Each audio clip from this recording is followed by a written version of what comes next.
దీనికి సంబంధించి అసలు ఇవాళ సునీత అయితే భారత నన్ను షర్మిలను నరికేస్తావని అడిగింది. ఒకసారి బైట్స్ ప్లే చేయండి. Bytes please.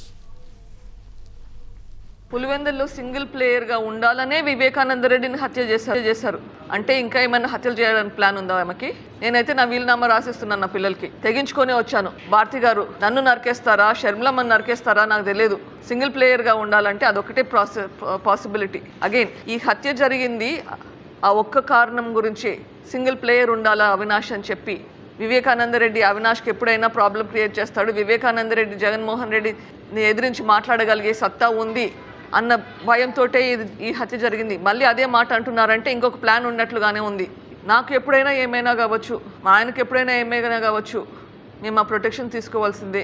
నాకైతే లోకల్ పోలీస్ దగ్గర నుంచి అయితే స్ట్రిక్ట్ ఇన్స్ట్రక్షన్స్ వచ్చింది. నా మూమెంట్స్ అన్ని వాళ్ళు ఖచ్చితంగా ఎప్పుడు ఇన్ఫామ్ చేస్తూ ఉండాలి అని చెప్పేసి సీరియస్గా ఇన్స్ట్రక్షన్స్ ఇచ్చారు.